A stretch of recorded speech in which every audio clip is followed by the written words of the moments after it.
Hi,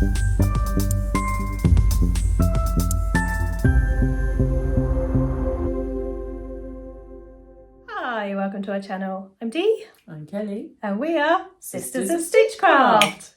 That's better than some we've had recently. For sure, I don't know where my head's been at, I'm sure. So today we're carrying on with our favourite sixth of something, aren't we? Our top six series. Yeah. Top 6 series. Oh, that sounds very professional, doesn't it? Posh. We've got a series. Right, we are professional vloggers or something. We don't really get paid. So not professional. But you know that, and that's why you love us. And you're still here. Amazing.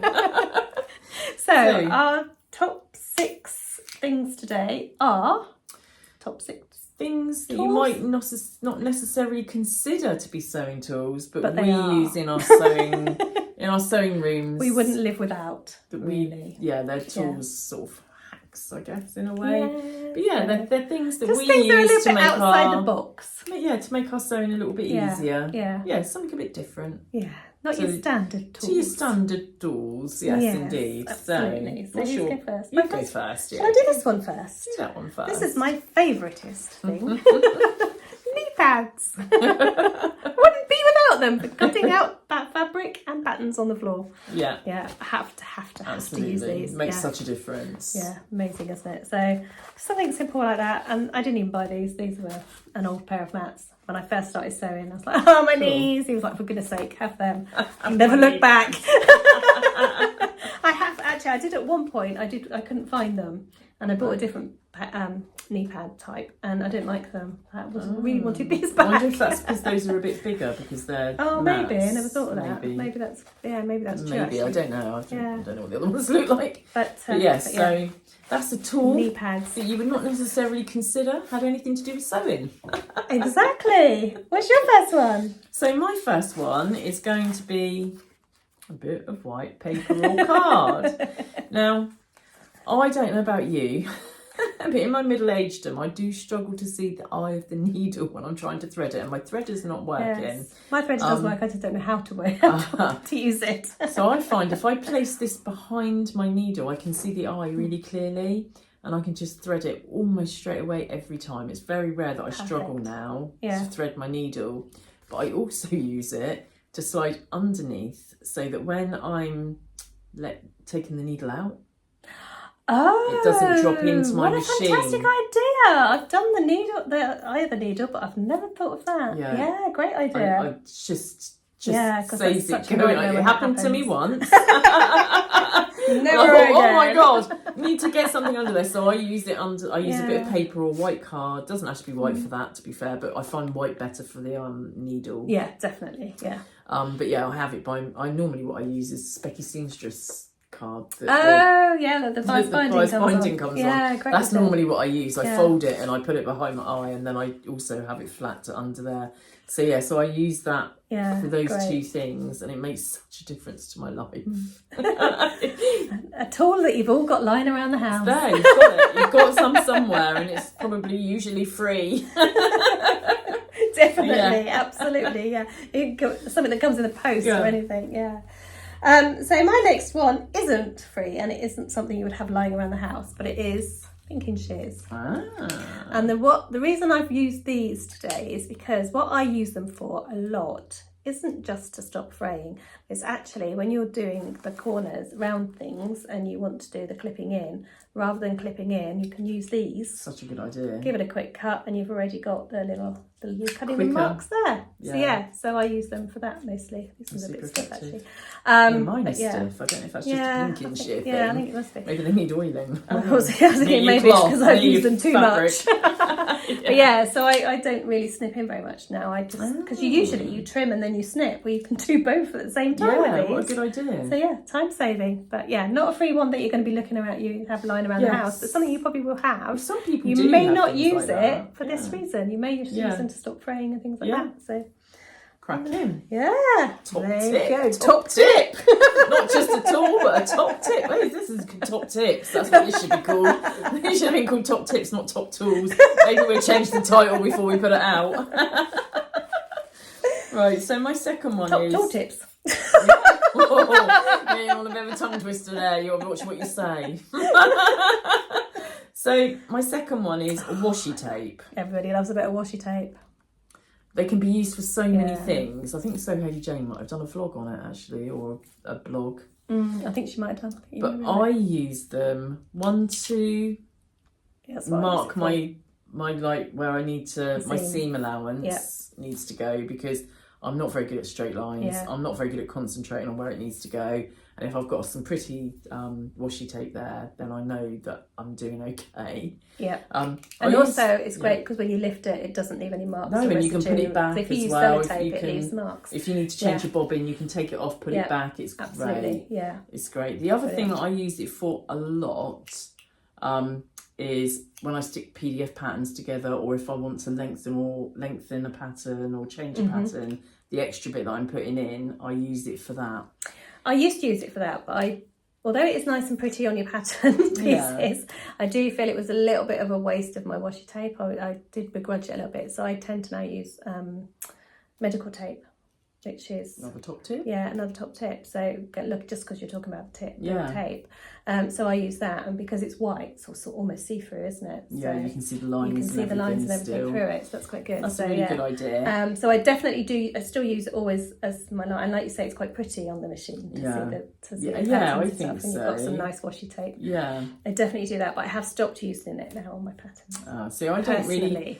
I don't use my washi tape for. No, I don't do a lot of PDF. It's normally when I'm lengthening trousers or sleeves or whatever. That's normally when I use it. I don't do a lot of PDFs. And normally when I do PDFs, to be fair, I tend to use the gift sellotape that Richie's got in my office. But if he's not around and I can't bother to go and look for it, I do use my washi tape. The other thing I use washi tape for is when I'm doing something. So like this top, where the back and the front look very similar. Yeah.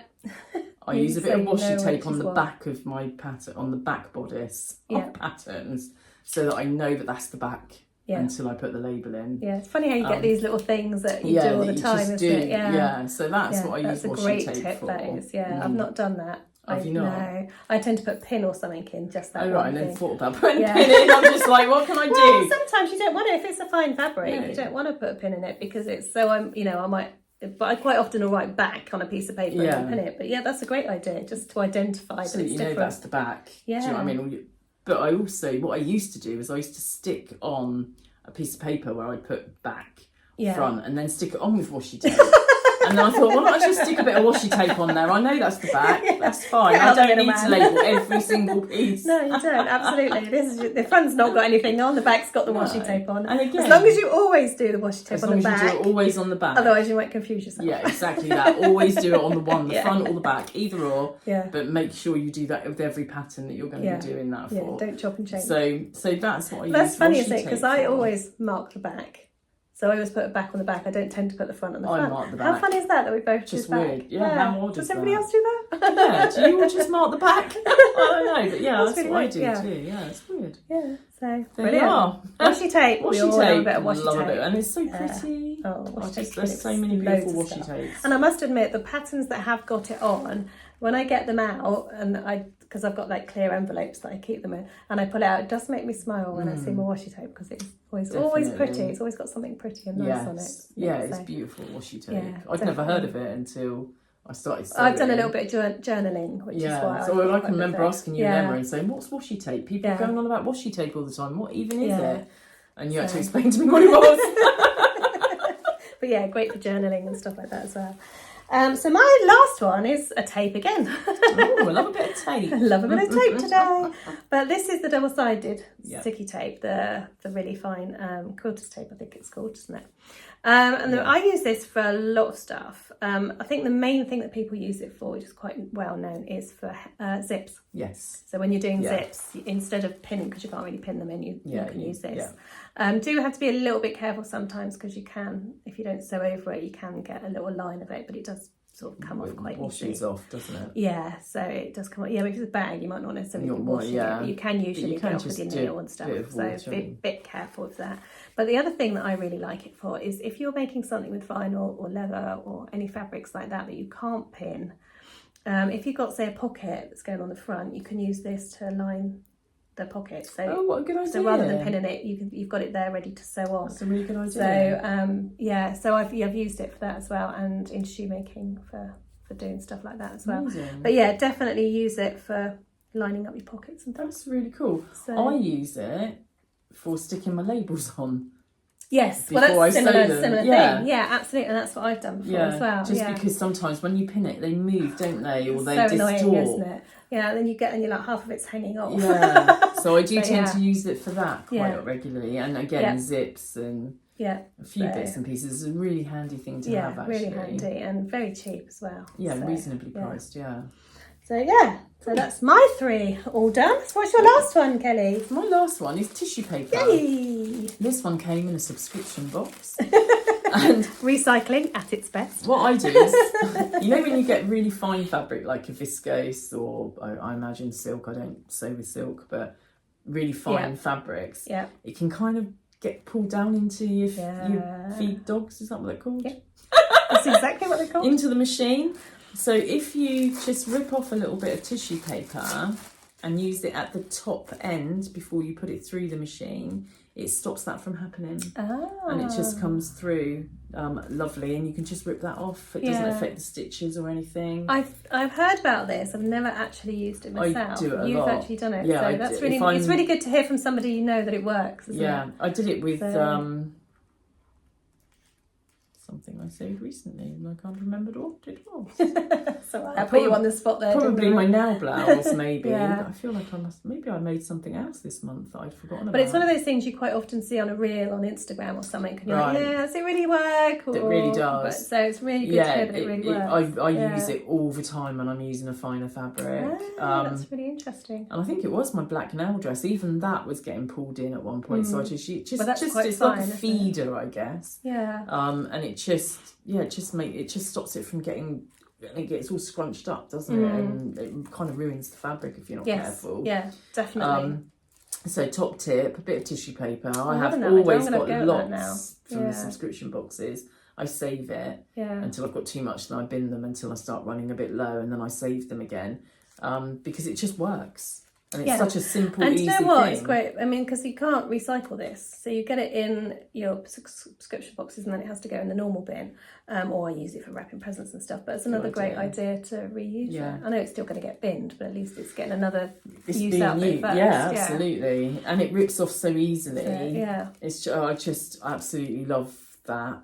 And it's, again, another free tip. Yeah, so you got another free and you get use. Lots of things that, I mean, even if you have to buy it, it's ain't cheap, but generally quite a lot of things come in. Buy things from Etsy and stuff like that, you'll get it wrapped up. And fabric, when you get fabric delivered, sometimes it's wrapped in tissue paper. Yeah, so that is my third one. Your third one. There you have it. There's our top tools with a twist. Almost a So Frugal vlog, really. Well, yours was. Mine wasn't quite as frugal. So that's okay. I think that's going to go close. Oh, I'll have to cut that bit out. Or maybe I'll just make a picture of it. It'll be fine. We had a low battery notification. So I hope you find that useful. Any top tips that you've got or any top tools? Yeah, please pop it down, because we're always up for anything like that. Well, we might share them in a future one. Yes. Oh God, we could do an update and mention all your names. So and so suggested this, and so did that. I know we've had quite a lot mentioned for the last one, the not the free patterns, the quick wins. Quick wins, we did, didn't we? So we need to do an update for that one. We should do an update for that one, because we've had quite a few people come up with nice ideas for quick wins. Yeah. So again, do the same with this. If you've got any top tips, and especially if they're a little bit different to what everybody else does, then give us a shout and let us know. We'll give you a shout out. Fantastic. Okay. Take care. Happy sewing. Happy sewing. Bye.